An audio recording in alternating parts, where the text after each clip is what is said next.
안녕하세요. 오늘도 서연살롱을 찾아주셔서 감사합니다. 결혼 3년차 여성이에요. 여러분, 혹시 그거 아세요? 개들이 사람보다 인간 서열을 훨씬 정확히 구분한다는 사실을요. 사람은 나이나 재산, 사회적 위치를 통해 서열을 가늠하잖아요. 하지만 개들은 단번에 인간 서열을 간파해 알아본대요. 과학적 근거가 있는 얘기는 아니고 오래전 만화책에서 읽은 얘기지만 실생활에서 보면 그 말이 틀리지만은 않은 것 같더라고요.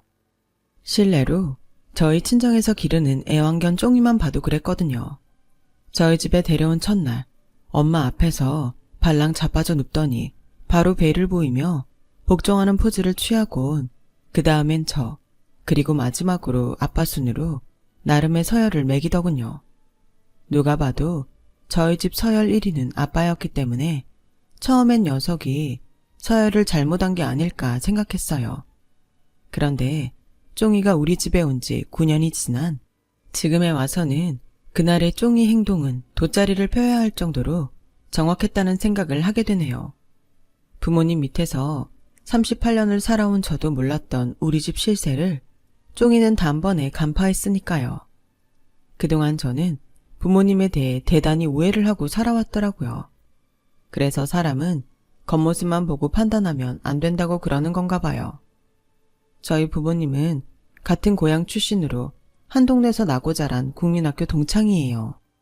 성별이 달라서 중고등학교는 달리 다녔지만 한 동네에 살았기 때문에 학창시절을 함께 했다고 해도 과언이 아닐 거예요. 두 분이 청소년기 때 함께 찍은 사진이 많은 것만 봐도 그렇거든요. 아빠는 고등학교를 졸업하고 서울에 있는 대학에 진학하셨고 엄마는 고등학교를 졸업한 후 서울에서 직장 생활을 시작하셨어요. 언젠가 엄마가 그러시는데 아빠가 엄마를 너무 좋아해서 제 입으로 이런 말 하긴 좀 그렇지만 사실 저희 엄마가 한 미모 하시거든요. 고향에서도 엄마를 노리는 남자들이 줄을 섰다는데 엄마가 하도 수줍음이 많아서 남자들이 다가오면 기겁을 하는 통에 연애 한번 못 해보고 덜컥 아빠한테 잡혀 결혼까지 했대요. 지금도 아빠 앞에서 화장 안 한 맨얼굴 보이는 걸 기겁할 정도로 천상 여자인 엄마를 보면 그 당시에 엄마가 연애에 얼마나 쑥맥이었을지 안 봐도 비디오죠. 오죽하면 저희 부모님과 고향 친구인 제 시아버지도 저희 엄마를 두고 천연기념물이라고 했겠어요. 저희 시부모님은 저희 부모님과 같은 고향 출신이세요. 시아버지는 저희 부모님과 동창이시고 시어머니는 2년 후배거든요. 저랑 남편이 결혼을 하기 전까지는 명절 때마다 두 집이 함께 한 차로 본가에 내려가곤 했어요. 그때까지만 해도 양가 부모님 사이가 꽤 좋았거든요. 그 좋았던 관계가 깨진 건 저희 부부의 결혼 때문이었어요. 저와 남편의 학력차가 심해서 시댁에 반대가 있었고 이에 자존심이 상한 저희 아빠가 시아버지 자존심을 밟는 바람에 반세기 우정에 금이 가고 말았거든요. 공부가 적성에 맞지 않았던 저와 달리 남편은 어릴 때부터 영재 소리를 들을 정도로 공부를 잘했어요. 저학년 때부터 벌어진 성적 차이는 학년이 올라갈수록 점점 더 벌어졌고 대입을 앞둔 시점에는 극과 극으로 아주 멀리 떨어져 버리고 말았죠. 남편은 카이스트에 들어갔고 저는 전문대조차도 다 떨어졌으니까요. 저희 집이 잘 살았던 덕에 이전까지는 저희 부모님이 늘 목에 힘을 주고 사셨지만 자식들 대입 결과가 나온 이후로는 정반대가 되고 말았어요. 새로 차를 바꿨다며 시아버지 앞에서 차 자랑을 하던 아빠는 시아버지의 아들 자랑 앞에서 맥없이 무너졌고 아빠가 결혼기념일 날 선물로 사준 다이아 반지를 손에 끼고 시어머니 앞에서 한참 손부채질을 하던 엄마는 아들이 이번에도 장학금을 받았다며 걔는 누굴 닮아 그렇게 공부를 잘하는지 모르겠다는 시어머니 말에 냉수만 벌컥대고 마시게 됐죠. 그리고 그런 일이 있는 날에는 어김없이 제게 잔소리를 해댔어요. 이놈의 기집애, 그러게 공부 좀 하라고 했잖아. 엄마가 매번 자식 때문에 명작 9년 앞에서 기죽어 살아야겠어? 우리가 너한테 학원을 안 보내줬니? 과외를 안 시켰니? 숟가락으로 떠먹기만 하면 되는 공부를 왜 안 해서 정말 창피하게 해.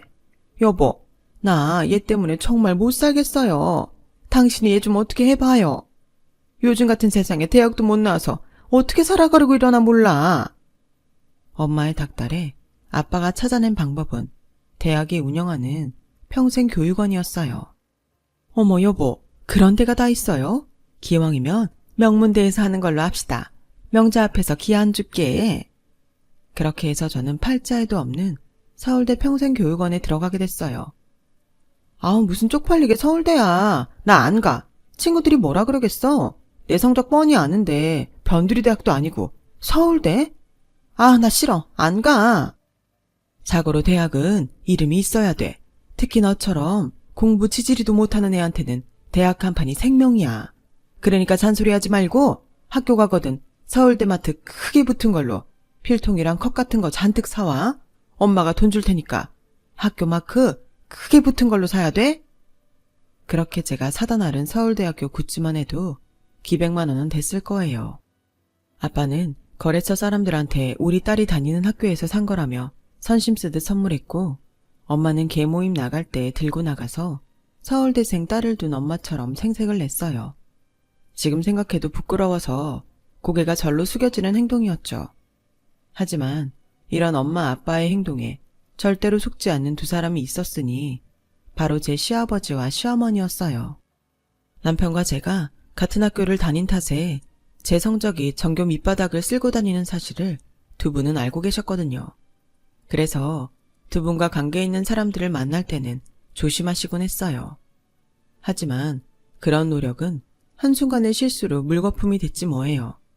오랜만에 고향 친구들을 만나 술자리를 갔던 아빠는 술 기운에 알딸딸해지자 차 트렁크에서 서울대 굿즈를 들고 와 하나씩 돌렸어요.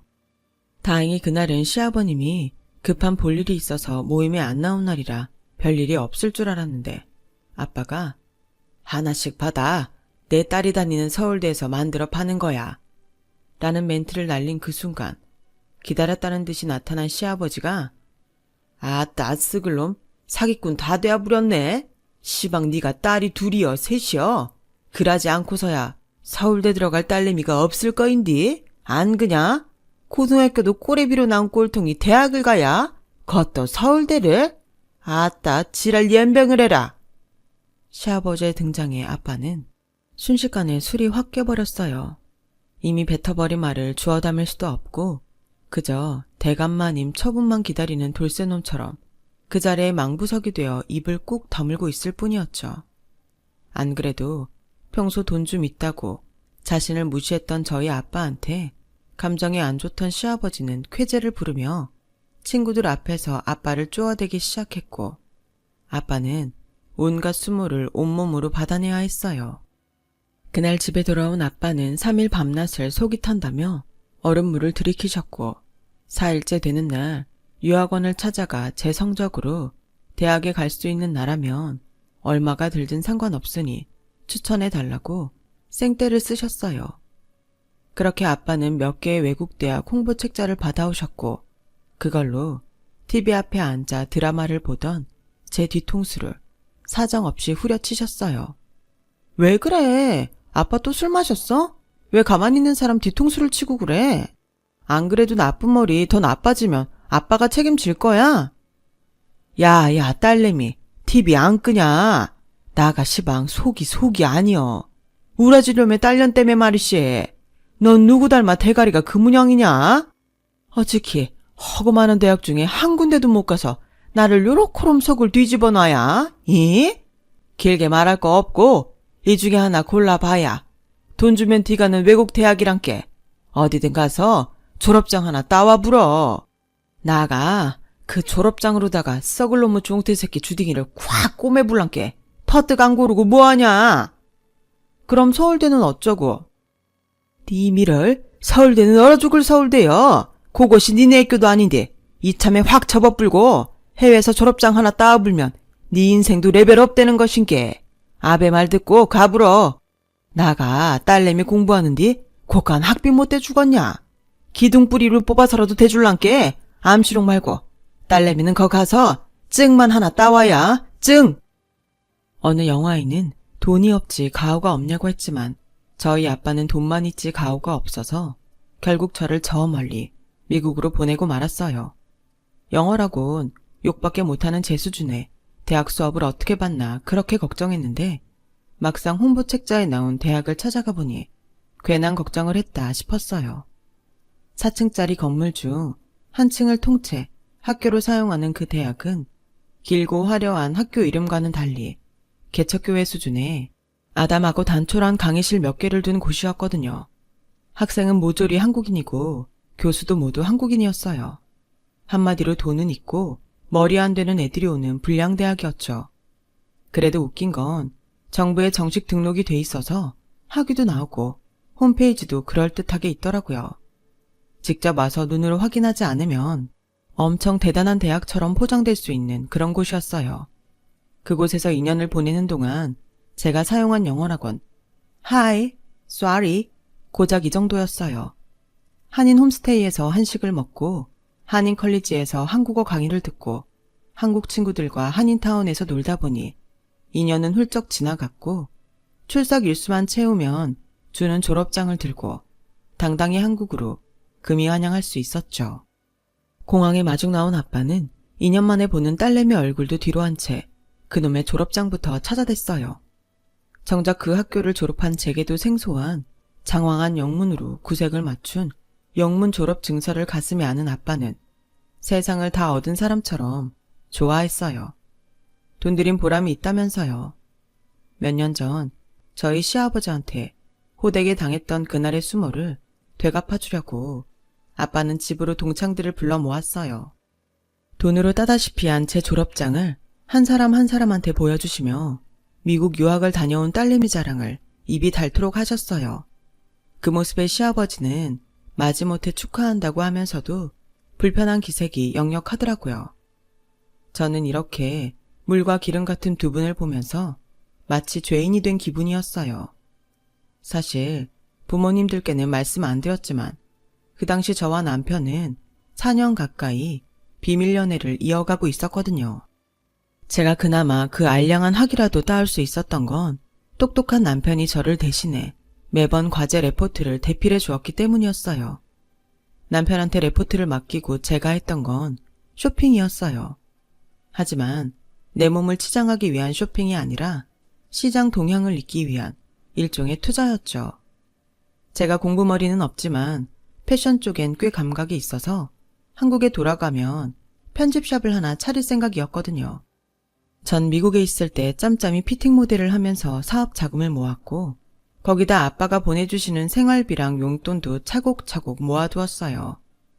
사람은 누구나 먹고 살만한 재주 하나쯤은 가지고 태어난다잖아요. 제가 가지고 태어난 재주는 바로 패션 관련 사업 능력이었던 것 같아요. 공부하려고 자리에 앉아 책만 잡으면 그렇게 잠이 쏟아지더니 패션 잡지를 볼 때는 눈이 그렇게 초롱초롱해질 수가 없는 거예요. 그러니 제 길을 찾을 수밖에요. 아빠가 그렇게 바라던 학위를 따온 덕에 아빠는 제 샵을 오픈하는데 꽤 큰 금액을 투자해 주셨어요. 어디까지나 공짜가 아닌 투자였기에 순이익이 발생하는 시점부터 매달 일정 금액을 상환하는 조건이었죠.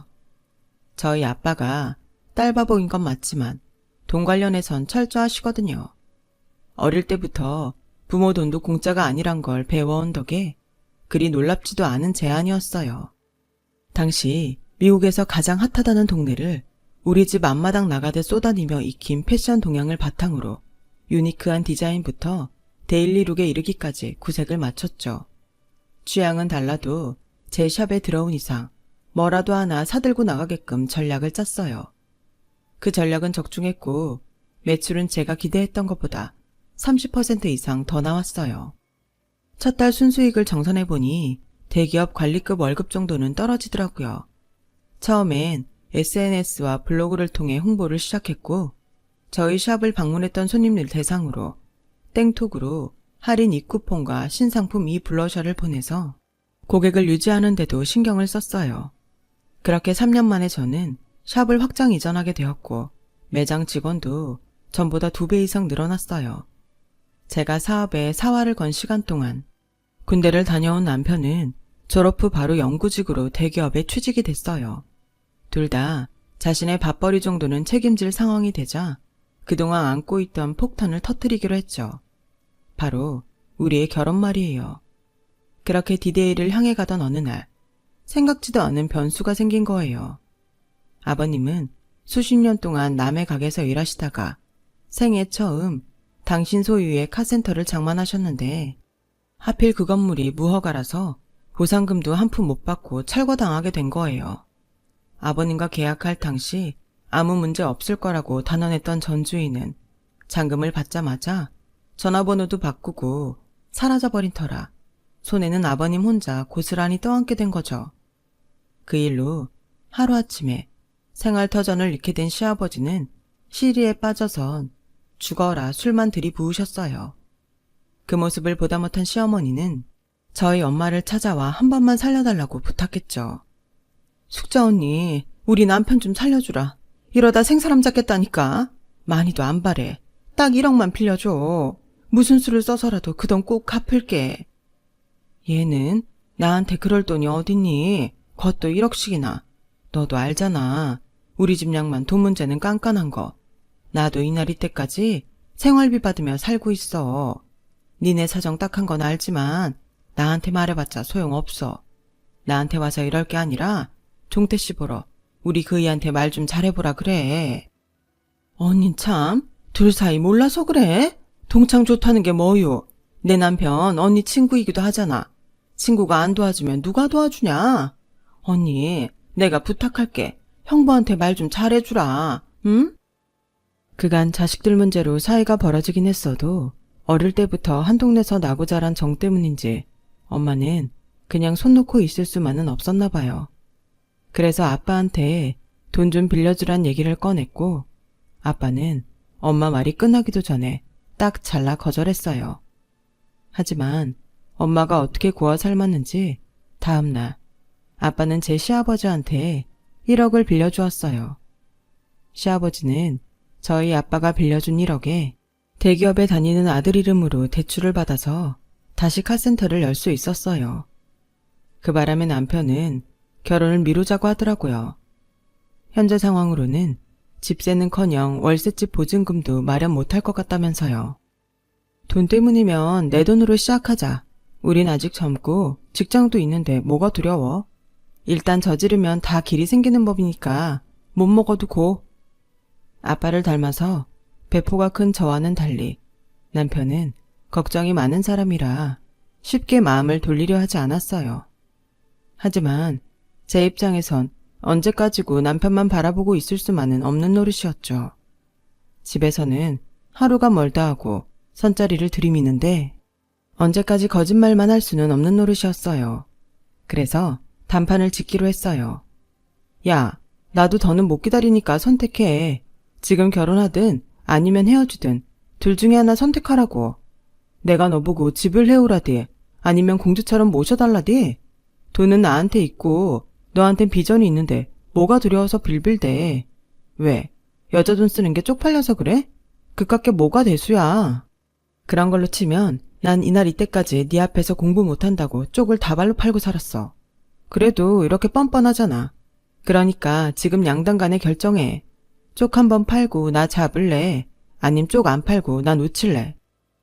그러자 남편은 금방이라도 울 것 같은 표정으로 에이, 내가 너 없이 어떻게 사냐? 차라리 쪽팔리고 말지. 그래 하자. 해. 결혼하자고. 앞으로 우리는 험난한 봉우리를 2개나 더 넘어야 했지만 헤어질 수 없다면 죽기 살기로 덤빌 수밖에 없다는 결론을 내렸어요. 그래서 부모님들께 그 사실을 알렸고 예상대로 양쪽 집안은 난리가 났어요. 6.25 때 난리는 난리도 아닐 정도였죠. 그리고 그날부터 우리는 매일같이 로미오와 줄리엣을 찢는 심정으로 살아야 했어요. 그렇게 전쟁 같은 일주일이 지나고 그 주 주말 시아버지가 가족들을 대동하고 저희 집으로 쳐들어왔어요. 저희들 결혼 얘기가 나오고 처음 얼굴을 마주하게 된 양가 아버지들은 당장이라도 달려들어 상대의 목덜미를 물어뜯을 것처럼 으르렁댔어요. 양가 엄마들이 아니었다면 혈흔이 낭자한 투견판이 될 뻔했죠. 입을 먼저 연 사람은 저희 아빠였어요. 거두절미하고 이 결혼은 안 돼야. 내 눈에 흙이 들어가도 안 되는 것은 안 되는 것이여. 나가 저 썩을 놈의 종태놓은 낯짝을 보는 것도 이 순간이 마지막인게. 더는 토달지 말고 끝내더라고. 아따, 간만에 네가 울은 말도 안 해 그려. 나도 전적으로 동감이여. 어디 데려올려 적 없어서 이딴 집구석 딸을 데려와야? 애비를 보면 그 자식을 안다고? 나가 모르면 몰라도 이것은 아니지. 내 아들이 누구여? 태어남시롱 이날까정 천재 소리 듣다 장학금 받고 카이스트 간 놈이여. 그런 인재가 어디서 듣도 보도 못한 똥통 전문대 출신을 만났다는 것은 국가적으로도 손해여. 긁고 말고. 뭐여? 누가 똥통이래? 미국 정부에서 승인한 정식 대학이여. 니놈이 미국은 가봤는가? 아따, 안 가봤으면 말을 허들 말어. 네가 모르면 듣보잡이고 똥통이여? 반백살 넘어서 부동산 계약 하나 제대로 못하는 놈이 할 말은 아니지. 오죽하면 지 옆편 내 앞세워 동구걸 과정 보냈겠어. 나가 빌려준 1억 기억하제? 옛말에 그런 것이 있어. 남의 돈 꿔쓰는 놈은 괴기도 숨어서 먹으라고 말이시. 야야, 넌 앞으로 괴기를 먹고 잡아도 내 눈에 안 띄는 데서 먹어야 할 것이여. 내 피 같은 돈 1억 갖기 전까정 암만 알겠냐 이 썩을 놈아. 아이고, 그라면 그렇지. 네가 그 소리 왜 안 하나 했다. 근데 어쩌을까나? 나가 시방은 먹고 대접을래도 수중에 돈이 없는디. 낭중에 니놈 향냄새 맡고 병풍 뒤에 나자빠져 있을 때 저승가는 노잣돈으로 던져줄란께 받으려면 그때나 받든가. 그것이 싫으면 받지 말고. 막말로 나가 돈 빌릴 때 차용증을 썼냐 각서를 썼냐. 1억인지 2억인지 나가 돈 받아라는 증거가 있긴 하냐고. 그니께 난 배째 뿔난다. 분위기는 점점 사나워졌고 급기야 돈 못 갚겠다고 나오는 시아버지한테 광분한 아버지는 골프채를 들고 나와 휘두르기 시작했어요. 그 바람에 집안에 있던 사람들은 집안을 휘젓는 아빠를 피해 사방으로 뿔뿔이 흩어져야 했죠. 애들이 보면 어른들이 신이 나서 잡기놀이 한다고 했을 거예요. 더는 안 되겠다 싶어 경찰에 신고라도 해야 하나 고민하던 그때 안방문을 열고 엄마가 나왔어요. 하얀 백바지를 입고 입술엔 빨간 립스틱을 바른 채 말이죠. 그 모습은 마치 한때 껌 좀 씹던 70년대 랄라리와 흡사했어요. 골프채를 든 아빠를 피해 도망다니던 사람들은 그런 엄마의 모습을 보자 누가 먼저랄 것도 없이 멈춰 섰어요. 아직 사태 파악이 안 되는 사람은 아빠뿐이었죠. 그때였어요. 야, 오만보기, 그 짝딱이 안 놓냐? 그 소리에 아빠는 홀린 듯 고개를 돌렸고 그 순간 얼굴로 날아온 엄마의 발바닥에 그대로 바닥에 꼬꾸라졌어요. 그리곤 겁먹은 얼굴로 그러더군요. 숙자야, 니 꼬라지가 뭐다냐? 백바지 안 입기로 우라배랑 철석같이 약속했자녀. 웜에 빡쳐불어. 나가 시방 입고 잡아 입었냐? 그게 왜 잠자는 사자의 코털을 건드리고 지랄들이여. 너희들이 나를 무등산 백바지가 아니라 인간 고숙자로 만나고 잡으면 이라고 눈깔이 뒤집고 지랄 발광은 하지 말았어야지. 안 그냐 이 쓱을 잡놈들아. 그라고 허종태 니 이리 오니라. 나가 딴 것은 참아도 신용 없는 것은 참들 못해. 1억 처먹고 배째라는 것이냐 시방? 네가 일하고 나오면 나가 됐네 그냥 먹고 떨어지소 일할 줄 알았냐?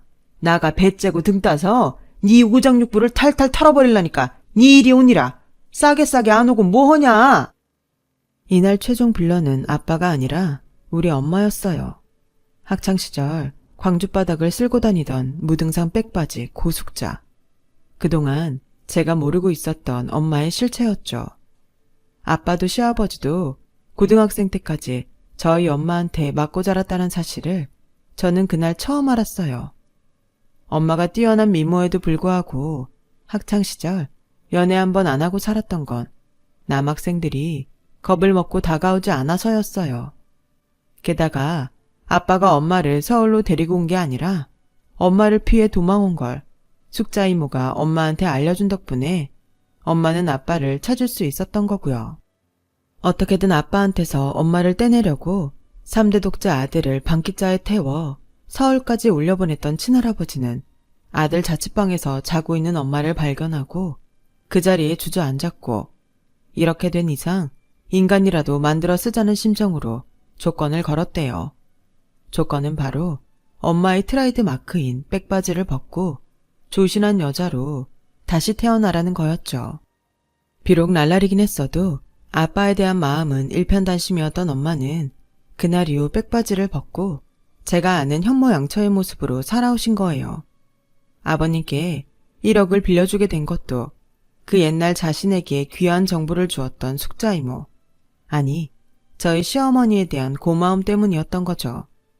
이날 사건으로 남편과 저는 결혼을 할 수 있었어요. 그렇다고 엄마의 무력 때문은 아니고 남편이 저 아니면 평생 독신으로 살겠다고 선언한 덕분이었죠. 말도 많고 탈도 많았던 시간이 흘러 벌써 저희 부부는 결혼 3년 차가 되었네요. 요즘도 가끔 그날 일을 떠올리면 입가에 웃음이 돌곤 해요. 우리 집 종이가 보았던 서열 1위 우리 엄마. 앞으로도 건강하게 오래오래 사시길 바랄 뿐입니다. 우여곡절 많고 퉁탕대지만 웃음 나는 우리 가족 모두 행복하게 잘 살았으면 좋겠습니다. 제 이야기 들어주셔서 감사드려요. 건강이 최고입니다. 건강하시고 가족들과 꽃길들 걸으세요. 여러분, 사연 댓글에 응원과 현명한 조언 부탁드려요. 좋아요와 구독은 저에게 큰 힘이 됩니다. 오늘도 좋은 일 가득하세요.